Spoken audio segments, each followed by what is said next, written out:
Welcome, everyone. Thank you for joining us today on HSTA's Facebook Live. This is a special presentation for our members. My name is Andrea Eshelman, and I'm the Deputy Executive Director and Chief Negotiator here at HSTA. With me this evening are President Corey Rosenlee, Vice President Osatui, and Secretary Treasurer Logan Okita. Corey will start with a brief overview of our plan to end the teacher shortage crisis, and immediately following his overview, Corey will explain the shortage differentials that the Board of Education just approved earlier today. Then we'll answer your questions. Before we begin, I would like to remind you of the following. First, hopefully as a member you're signed up to receive our exclusive emails. If not, please go to hsta.org to sign up. Members should have received a detailed email on Tuesday, December 3rd. You can also find a link to that information on our hsta.org webpage. In addition, tomorrow our normal weekly Member Matters email will go out with the latest updates related to the Board of Ed approval for these differentials, including a frequently asked questions related to the announced shortage differentials. Members are encouraged to view Corey's full presentation on the teacher shortage crisis, which was posted late yesterday afternoon on our Facebook page, YouTube channel, and at hsta.org. If you have questions during the presentation, please type them into the comment section. Our officers will be monitoring as we go along, and we'll try to address everyone live. Members are also encouraged to submit their questions and feedback via the bit.ly link, the bit.ly link, which you should see below in the comments. It is also included in the email you received on Tuesday.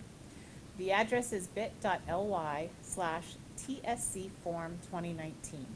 We are using this form to help us as we move forward with the implementation of the differentials as we work with the department, as well as planning for future negotiations.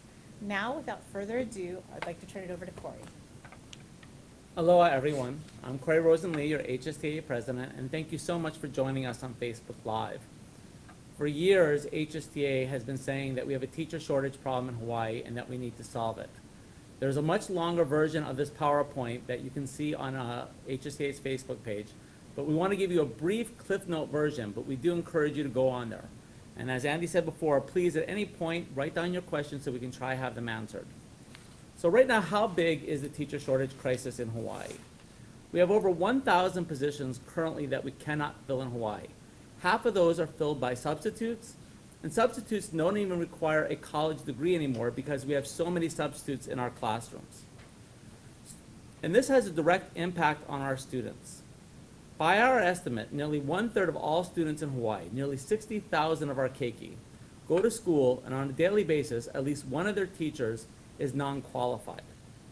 This is unacceptable, and we believe that every child, regardless of where they live, what their special needs is, or what their ethnicities, deserves a qualified teacher. So if we're going to solve this problem, how do we do it? And many of you are well aware that the two things, if you want to get more teachers, deals with recruitment and retention. So when it comes to recruitment, what we've learned is that if Hawaii students go into teaching, they're twice as likely to stay in the teaching profession after 6 years. So what we asked this question, what would it take to get more of our local students to become teachers? And the answer is, what if we made college free for any high school student or college student that wanted to become a student? So this is something that we're working on with local partners to see if we can make happen. But we also discovered there's close to 350 scholarships already out there available to teachers, including the legislative program that started last year called Grow Our Own. So what we're hoping to do over the next few months is try to make sure that we can make college free for high school and college students that want to become teachers, and to advertise the great scholarships that are already out there. So that helps with recruitment. But what about retention? What we've learned is that in the last 6 years, we've actually hired 7,000 qualified teachers. And again, this is only for 1,000 positions. So what would it take to make sure that more of our teachers stay in the islands? We reached out to our members and we asked them what would it take. And so for the last few months, we've been taking a presentation out there to show our teachers and getting their feedback. And one of the things we learned is when we showed the free scholarships, well, teachers said, well, what about me? I've already had these huge college loans. So we'd like to make teachers aware of a program called SAVI, S-A-V-I. You can Google that program in NEA. And this is a free program to help people with their college loans to find a way that we can get help for them. And if you do that, you'll be able to find these programs. So we encourage people that have these college loans. Again, if you're an NEA member, and all HSTA members are NEA members, you can take advantage of this free program. The other thing that we heard from our members that was so important was housing. And so again, one of the things we want to reveal, and I'm going to be saying this a lot, you know, over the last few days, you've heard a lot of things in the media, but that is only phase one. We actually have a lot of great things still coming up, and so we're asking teachers to be patient. We have other things happening that we're going to announce in phase two, and so part of those things is dealing with teacher housing. And for teacher housing, we've learned that there's no one solution. We try to want to work with the legislature to find a way to make sure we can get affordable rentals for teachers, and one aspect to potentially look at that is to look at DOE land and to be able to build on DOE land to make affordable housing for teachers. The other thing we want to do is work with developers potentially to carve out a certain amount of affordable housings in new developments. And the last thing is we want to work with financial institutions to create zero interest and no mortgage insurance for financing. And these are some of the things that we are working on. But by far, the number one thing that we heard from our teachers of how to recruit teachers in Hawaii, retain teachers in Hawaii, is dealing with teacher pay. So the first question we ask is, what do we already have available that our members could take advantage of to help improve teacher pay? And one of the things that we're working on is this. Teachers already have some control over the class movement that they have by taking PD. So this is what HSTA is doing. Over the next couple of years, what we are committed to is making up to 50 classes available for our members, and making some of these classes online so that our neighbor island and those teachers that cannot attend a face-to-face can take advantage of. And starting in the summer of 2020, HSTA will be offering free PD classes for our members. The other thing where we lead the nation in is actually national board certification. Right now, if you become nationally board certified in Hawaii, you can get a $5,000 bonus, and that's for every year that you're nationally board certified. So what we're trying to do is make this very accessible to our members. We're offering classes on all the islands. And this is a $150 class. It's called Jumpstart, and then 7 free classes during the year. And then we're also trying to work with financial institutions to make it easier for teachers to be able to pay for the initial payment, which eventually gets reimbursed by the DOE. So that's $5,000 a year. But one of the great things we want to share with you as well is that at 55 schools in Hawaii, that bonus is $10,000. And that is the highest bonus in the entire country for being nationally board certified. We want to make teachers more aware of it. So that's what we currently have. Now, what I want to do next is go into detail over the things that the Board of Education passed today, and go into details, and I'm sure that probably there'll be a lot of questions about these things. So if we want to end the teacher shortage in Hawaii, the first question we ask is, where is the teacher shortage? So we were looking at the data and to see specifically which complexes have the highest amount of emergency hires and vacancies. And as you can see by the slide that's in front of you, Lanai actually, 35% of all the teachers in Lanai School and the Lanai Complex are emergency hires and vacant. The second highest is Waianae, where they have 89 emergency hires and vacancies and an emergency hire and vacancy rate of 26%.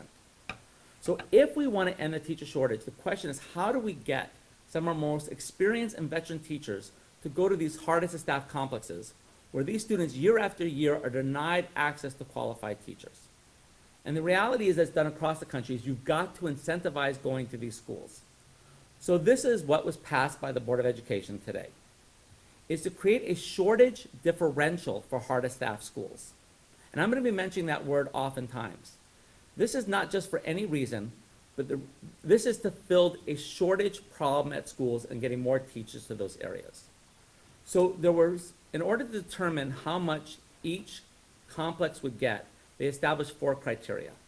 The first criteria was looking at what's currently in the contract, because no one wanted to take away money from teachers that are already at complexes that are receiving this bonus. The other 3 criteria was this. One, the complex had to be below the state average when it came to SATEP teachers for the last 3 years. 2, they had to be geographically isolated. And 3, in the last 2 years, the complexes had to have more than 10% emergency hires and vacancies. So the first criteria was $3,000 for the schools that are currently getting the bonus. And then you had to meet 2 of the criteria to get the bonus at all, the differentials. So if you met 2 of the differentials, you made $5,000. If you had 3 of the criteria, you made $7,500.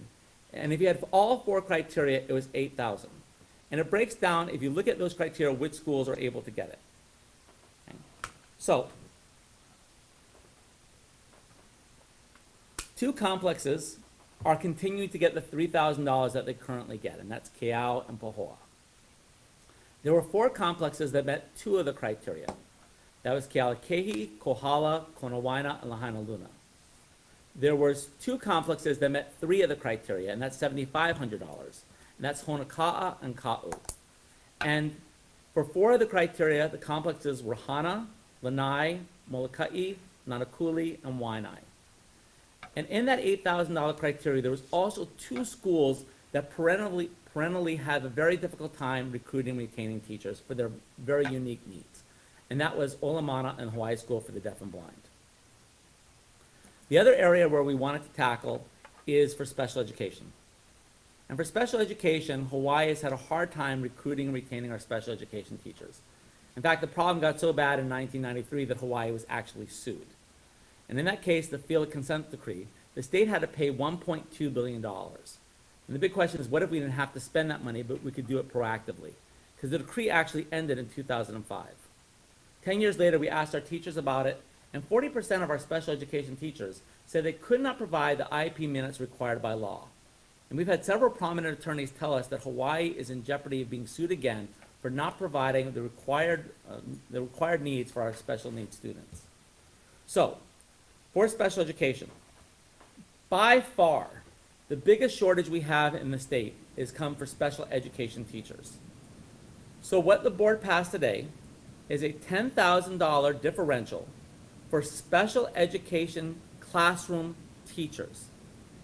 And this is not about who works harder.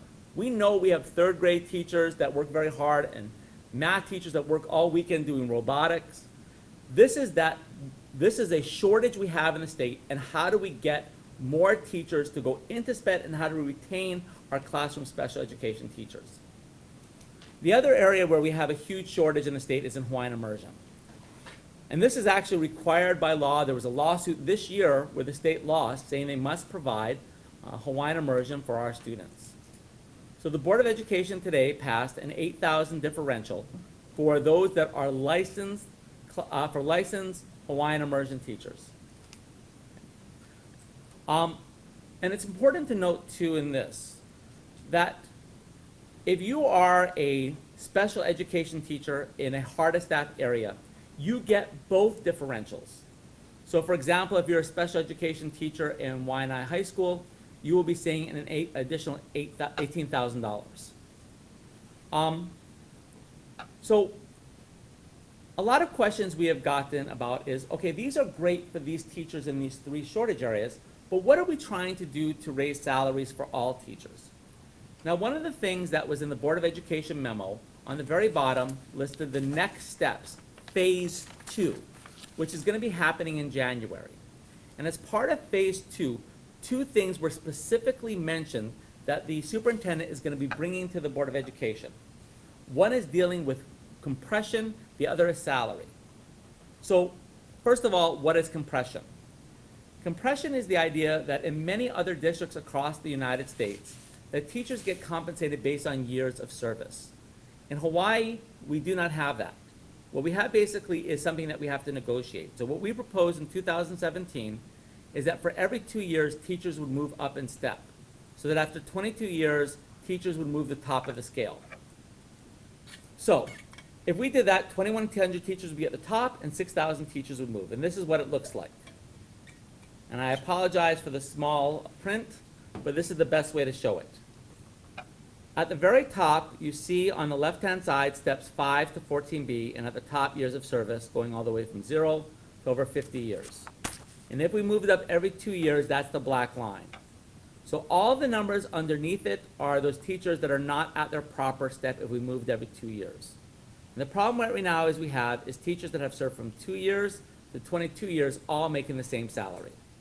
So the idea would be is if we fix compression is to move all the teachers to their proper step, and that's what it looks like on the bottom. So one of the things that we really feel is very important as an organization is that we fix the compression issue and to make sure that our teachers are compensated properly. The other thing that's expected to happen in January is the superintendent's going to release a salary study.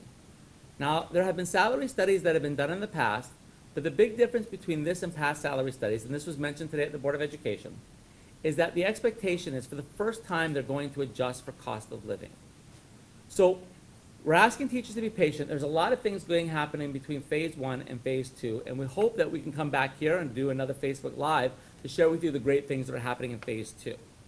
So what does this mean for our teachers? So in the beginning I said that we have over 1,000 positions that are filled with emergency hires and vacancies. In order to end the shortage, and again, where is the shortage? Over half of the positions are in the 3 things we just mentioned, in special education, hardest staff, and Hawaiian immersion. And if we can fix those 3 problems alone, we can potentially end half of the shortage right there. In order to fix the other half, we're going to have to do things such as recruitment. We're going to have to look at salary and compensation for all of our teachers and trying to end the compression problem. So, if you look at all the things I just mentioned, free college, teacher housing, competitive compensation, hardest staff incentives, steps to years, teacher recruitment, Hawaiian immersion, special education support, free PD, and making sure we advertise scholarships, we believe we can and we will end the teacher shortage in Hawaii to make sure that all of our keiki have a qualified teacher. Now at this point, what we're going to try to do is, I'm sure that as people are watching this, we're getting questions from our members, and we want to be able to take this time to see what some of those questions are. Okay, great, thank you, Corey. So I'm gonna go ahead and ask our officers here. Logan and Osa have been tracking, and maybe we could start with a question from Logan, and we'll have Corey or myself answer it. Yes, I have a 2-part question. Will licensed SPED SSCs get the differential? Okay. So this has probably been one of the most common questions we've been getting, dealing with district resource SPED teachers and SSCs. I'll go back to say this again. The incentives were trying to go after shortage differentials. And one of the things that the Board of Education memo says is that differentials are allowed in shortage areas. There is not a shortage of SSCs. There is a shortage of classroom special education teachers. So the incentive is there is to try to encourage people to become licensed classroom special education teachers in order to deal with the shortage, and that's why the incentive is there. I want to reiterate, this does not negate the hard work that so many of our teachers do dealing with our students with special needs. Whether they're inclusion teachers or resource teachers, those things are all valuable. And we still must find a way to compensate all of our teachers better. But right now, when it comes to classroom special education teachers, we are in jeopardy of a lawsuit if we cannot provide adequate services, and we must find a way to make sure that we have more licensed classroom special education teachers. Okay, the second part of that question is if classroom or if non-classroom SPED teachers are not going to get the differential, will they be given the opportunity to return to a teaching line for January 2020 in order to receive the differential? Do you want me to answer that? Sure. So that's one of the questions that we actually need to go forward with and discuss with the department. For the most part, folks' line assignment is set for this school year. And so unless a principal decides to change your line assignment, the likelihood of you having a line assignment changed in the spring of 2020 is pretty unlikely. However, one of the reasons that we pushed for the superintendent to announce these as early as possible was to give folks options. And so the intent was to have this announced prior to the assignment and transfer period, which starts in late February, early March. And that's when the postings will go out. And we know we have dual licensed teachers out there who are not currently in SPED positions. And the hope is that this will incentivize them returning to the classroom to teach as a SPED licensed teacher in a classroom, a SPED classroom. We know the folks are out there, and we're hoping that this will help encourage them to return. Thank you. Osa? Yeah. Okay, got so there something? was a question that I think was taken back, but I'm just gonna ask it anyway. Will the incentive apply to SPED teachers who are from out of state on their 3-year probationary status? So if we have an out-of-state person, whether you're from in-state or out-of-state, it doesn't matter. The question is, are you licensed in the state of Hawaii? And if you are probationary and you are licensed in special education and in a special education classroom position, then you would qualify. Got one for us, Logan? Yes, I do. My next question is, will the $10,000 be dispersed between January and July of 2020? Go ahead. Okay, so the intention of the department, and if you look closely at the memo that was on the board agenda, is that they will prorate for the second half of the year. So they're not gonna pay the full $10,000 in the spring, you'll get a proration. I'm gonna be working with the department in the coming weeks to find out exactly how quickly they can, implement it, but the memo says it's effective January 7th. And so it'll be prorated for the remainder of the school year, and then going forward, that shortage differential, or actually all three of them, depending on what you qualify, would be paid in full at the start of the school year. And in anticipation of the possible question, I don't know if it's come in, Let me take that one. you wanna do that part? So, we want to make a huge caveat to all of our members, and this is something that everyone needs to be aware of. The next 6 months have been funded to be able to handle these differentials. But going forward, it's going to require legislative funding. And that is something that we're going to have to do around as a union to make sure that our legislators understand the importance of funding these things going forward, both for phase 1 and for phase 2. And I expect that we'll be communicating more with our members as this goes along, but this is only, that this will handle the next 6 months or so, but it's very important that we make sure we get this perpetual funded going forward. So the other piece that I wanted to add about, the payment is that shortage differentials are prorated over the course of your 24 paychecks, and so you'll start to see them in each paycheck throughout the year. You have something for us, Oso? So, actually, I'm seeing a lot of the same questions, so let me just ask a whole bunch that Sort of kind summarize of it. addresses it. What about a general ed teacher acting as a special ed teacher? Do they get the differential? I'm a general ed teacher who has to do my sped teaching myself. Since I'm an elected teacher, will I get the differential? If a sped teacher has a class of 6 sped students, is that a classroom teacher? You wanna address it? Okay, so I mean, and I think that this is probably the area that we have gotten the most questions, okay? Again, this is a shortage differential. You have to be a licensed classroom special education teacher in order to qualify. So even if you're a general education teacher working with sped students, that is not a licensed classroom special education teacher. You have to meet all those requirements in order to get the differential. So to the question about the 6 kids, our understanding is that if you are special ed licensed and you are teaching special ed students, then you would be considered a classroom type teacher and you would qualify for the differential. And one of the things we're trying to do is those scholarships that we were talking about, many of those are for special education, full scholarships. So we're trying, I mean, the whole idea here is to make sure that our students with special needs, every day when they go to school, have a qualified teacher. So if you're a general education teacher that wants to become SPED certified, there are scholarships that we can work with you to try to get, and that eventually you'll be able to earn that differential. And that's the whole goal behind this, is to encourage some of our teachers. We also have many teachers that are general education teachers that are SPED licensed, but for whatever reason have left teaching special education. And the hope is that by creating a large enough differential, it will encourage some of those teachers to go back into special education. And that's the whole goal behind these differentials. I don't know if we have any questions about the qualifications for Hawaiian immersion, but maybe this might be a good time to just touch on it. So the Hawaiian immersion differential, that will be 8,000, correct? Yes. Is, the qualifications for that will be that you need to be at a Hawaiian immersion school, first and foremost, and then you need to be in a classroom teaching position, licensed in the state of Hawaii, doesn't matter what license type, but you also will have to pass or have been determined to have met the fluency requirements for Hawaiian language. We've gotten a few questions about folks saying that they teach, say, Hawaiian language as in sort of the foreign language department at the high school. That's not Hawaiian immersion, so that would not qualify.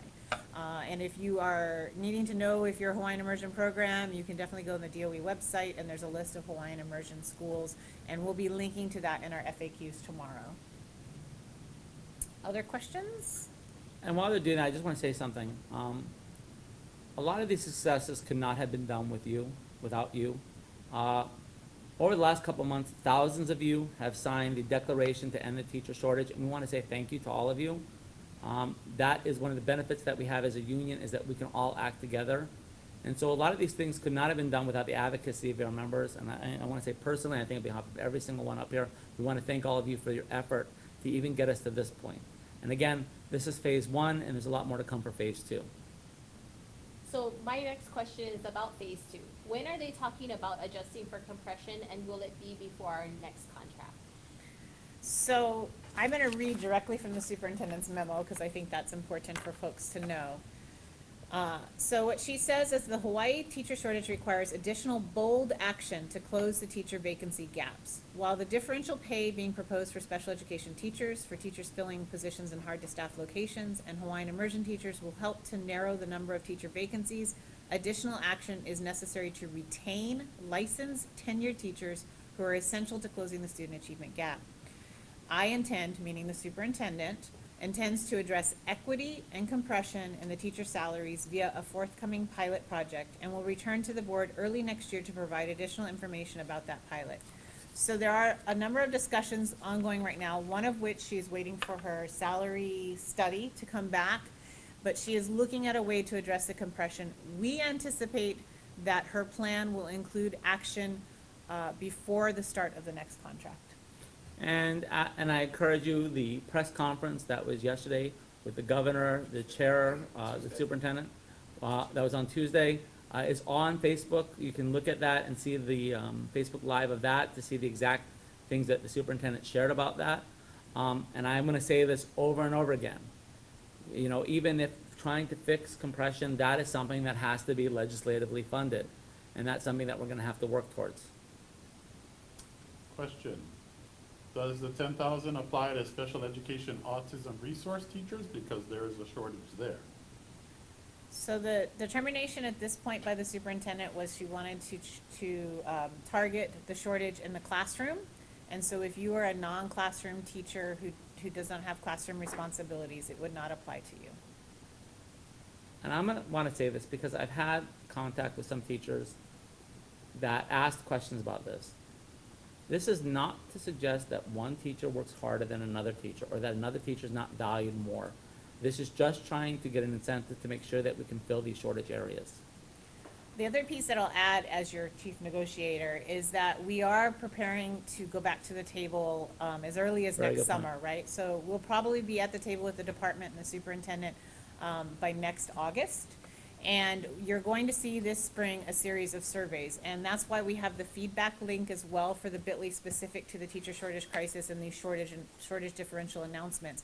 We have heard from a variety of teachers who believe that we should drill down into the data and look for other shortage areas. We are more than happy to have that discussion, and we would strongly encourage you to give us that feedback so that we can go to the department and say, hey, teachers are telling us there's also a shortage in this area. Would you consider? Could we look at this? It's going to be really, really important that we look at all of those areas, and it's important that you and your colleagues respond when we put out the surveys. In the spring, I anticipate that the negotiations committee will be putting out a survey around compensation in general.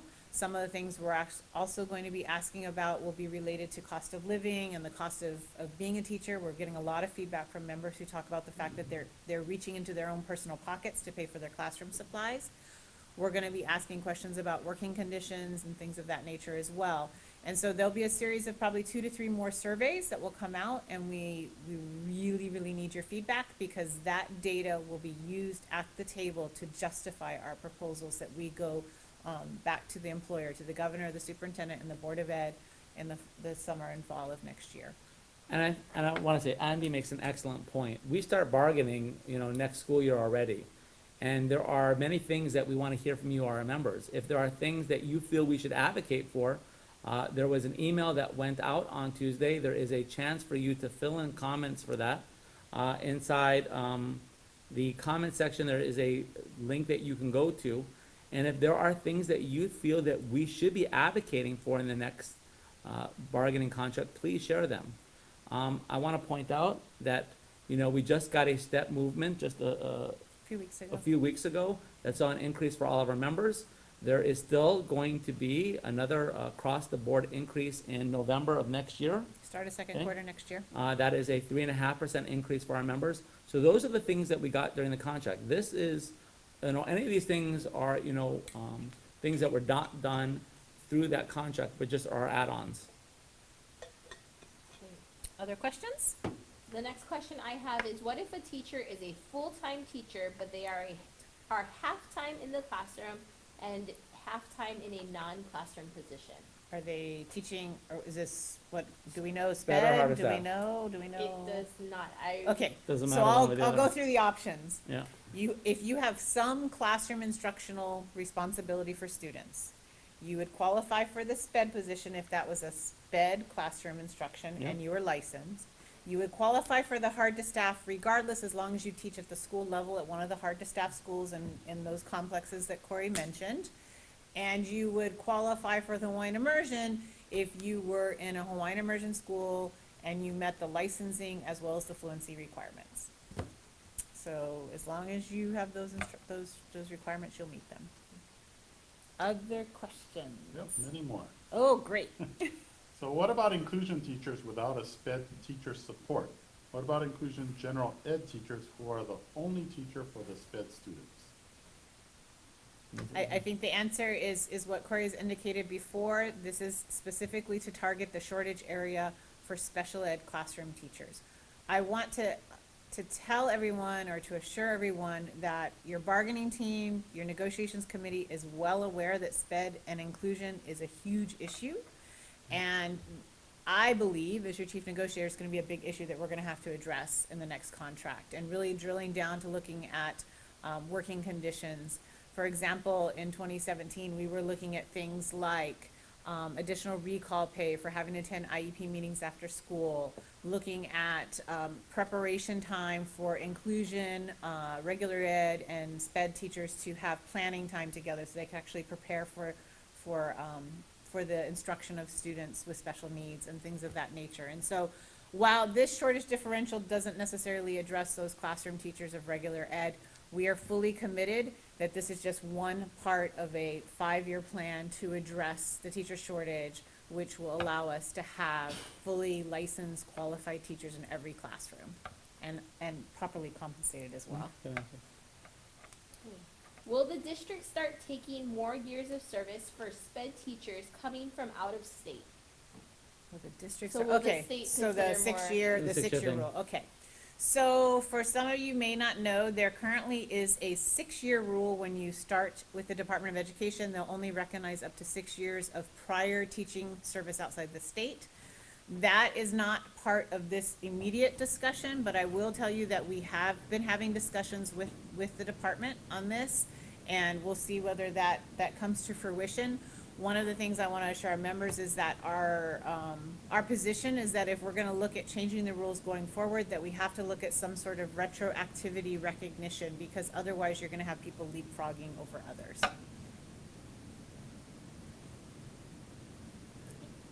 Alyssa?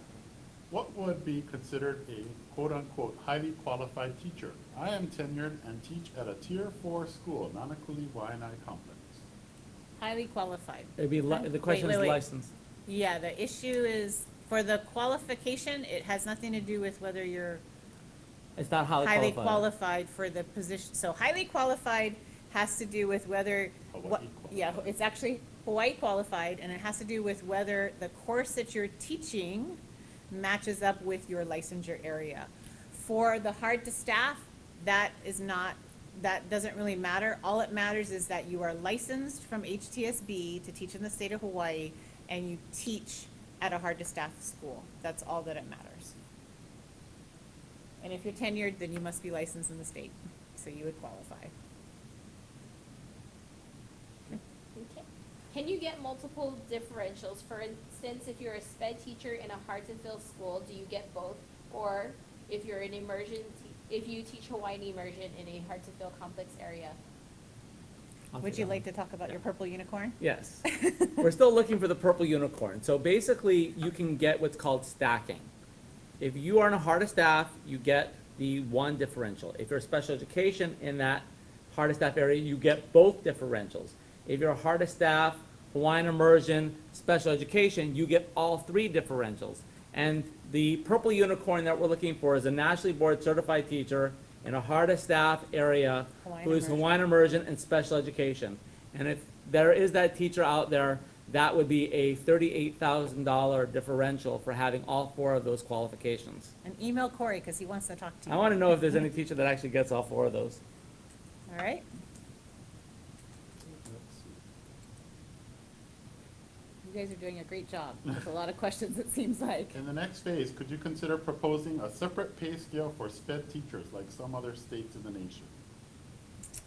Let me handle that one. Yeah. So one of the things that was looking at to try to solve this problem is what are other districts doing across the entire United States in order to solve the shortage that we have of special education teachers. And what the research shows is that many districts across the United States are now compensating licensed classroom special education teachers differently. This is not the first time that it's being occurred. I will say this though, that with this $10,000 differential, Hawaii will now lead the nation in having the highest differential for special education teachers in the country, with the hope that this will make Hawaii the example for other places to make sure that we try to end the teacher shortage in special education. So with that differential, that is like the separate thing on for special education because they are getting that amount. And I'll just, to specifically answer as your chief negotiator, that is a decision of your bargaining team. And that would have to be bargained if we were gonna change the salary schedule structure. Okay. Ms. Logan? I have a question about the source of the money and then a question about creativity. Oh, So, okay. the money is coming from the state, not the school budget, correct? Yes. Correct. Yes, it will not come from weighted student formula. What if an SSC adds an inclusion roster and provides a few hours of instructional services? Would that then qualify them for the differential? So that's a very interesting question, Logan, and perhaps that person was in my head today as I was trying to think how people would be creative. What I will answer it is this, is that as long as you have classroom instructional responsibility for special education, you're deemed a special ed teacher, then our understanding is that you would qualify. I can't speak to whether your principal will change your line assignment, though. That's a whole nother conversation we would have to have offline. And this is brand new. There's a lot of questions that are still unanswered. We will be putting on an FAQ on Friday. Tomorrow, and then we're gonna continue to update it. So as chief negotiator, my job is to now turn around and in the next couple of weeks, hopefully before Christmas break, get a lot of this work done, but I'm sure it'll go into the new year, is basically drill down into all the implementations. One of the things that I know, for example, is the department has never had a situation where people have qualified for multiple shortage differentials. And so even something as simple as how do they process a Form 5? And are you gonna get 2 Form 5s? Are you gonna get 1 Form 5s? There's a lot of details about how they're going to identify everyone. For the Hawaiian immersion, they're going to have to roll out the fluency requirement and how that's gonna get, confirmed. There's a lot of different things that are gonna have to move.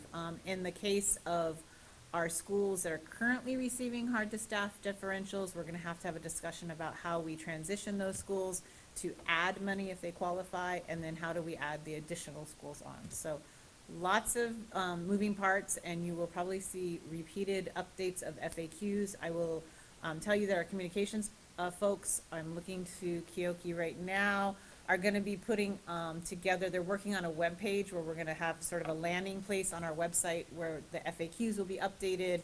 Any information that we have, we try to be as transparent as possible and as accurate as possible. So what's out there now is what we know, and as we get more information, we will be sure to pass that on. And I'm sure there's going to be, many things going through this process that are gonna be bumps in the road. This is very new. It's unique in the country in many ways in that, taking the lead.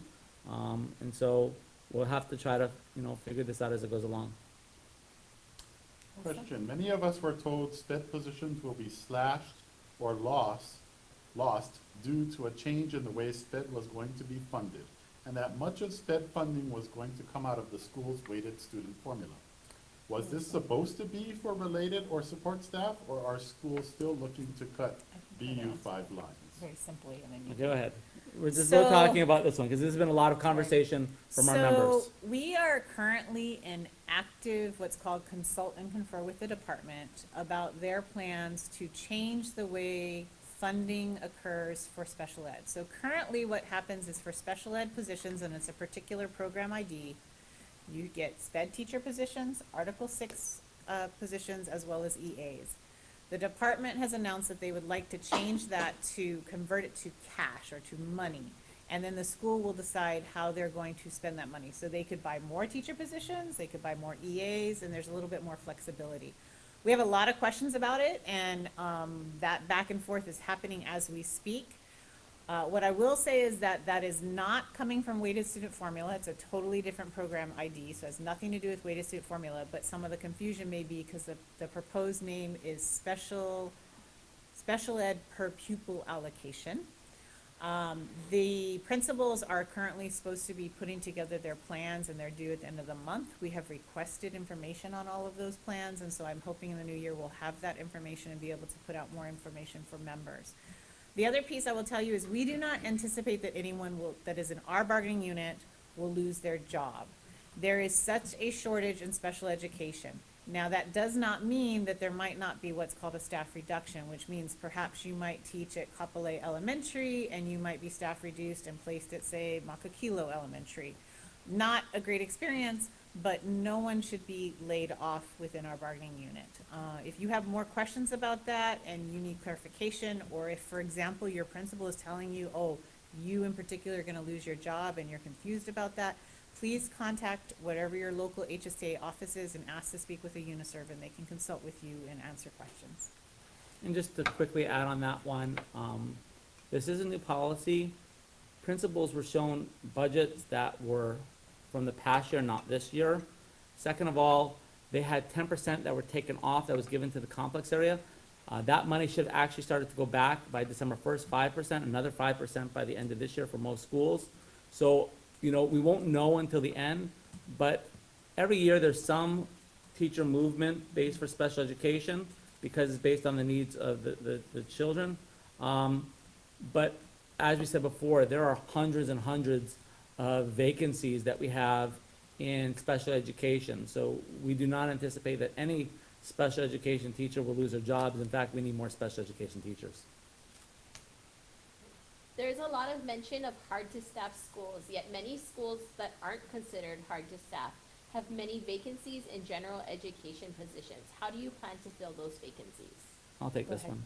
Yeah. So schools may have emergency hires and vacancies for all sorts of reasons, and there could be a one-year spike or decrease in any given year. It was easier for the criteria, again, to look at all three criteria. One was to look at complex areas and to see if the complex area for 3 years in a row was below the state average. Two, for the complex itself. And a complex, for those of you unaware, is the high school and the feeder schools, to see if for 2 years in a row that they had more than 10%. And again, the geographically isolated part does not change. Some schools are just so far away from urban centers that it's very difficult to recruit and retain teachers in those areas. So in order to qualify for the hardest staff differential, you didn't have to meet one of the criteria, you actually had to meet two. There was a high bar established in order to make sure that only those complexes or complex areas would qualify.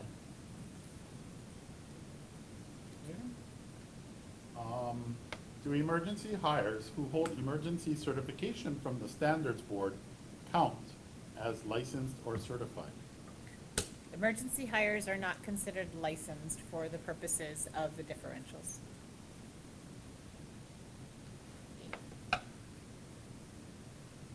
If we're in line for the $10,000 bonus, but we will only get $5,000 prorated until June, correct? Yes. Yes. And do we know the expected start date so that we can determine how many paychecks that's spread across? So I will tell you that we don't know for sure, based on my professional experience, I do not believe you're gonna see it right away. No, we'll see. So I'm waiting for the department. So what typically will happen when there's a pay raise and maybe it takes a while to process is what will happen is it will be spread out through a shorter amount of paychecks. As soon as we know that information, we're gonna let you know. The DOE has to identify folks and then they have to process Form 5s and then the DOE will start the payroll for anybody that is affected. So as soon as we have that information, we'll let you know. Okay. Next is, if a non-classroom licensed special education teacher changes their line assignment to classroom teacher, Not kidding. starting Yes. in January, will they get the differential? The non-classroom. Yes. Special ed certified changes their assignment to classroom in January. Would they qualify? My understanding is yes. I'm Yes. assuming, you said licensed, right? Licensed instead? Yep. Yes. Logan? What schools on Oahu and Maui are categorized as hard to staff? So there are two schools individually that are going to get the hardest staff on Oahu, that is Olamana and the Hawaii School for the Deaf and Blind. The other ones are Waianae High School and Nanakuli High School, and all the elementary schools and middle schools that feed into those two high schools. So if you want to look at the complex, you can look at the Waianae complex or the Nanakuli complex to see which are the feeder schools. I don't have all the elementary schools memorized. Did you say the Maui ones already? I'm sorry. Did you They just asked ask for Oahu, right? No, No, they Oahu asked for and Maui. Maui. So Maui, it would be Hana High School, and Hana School does It's a K-12. so- K-12. Right. And then all the schools in the Lahaina Luna complex.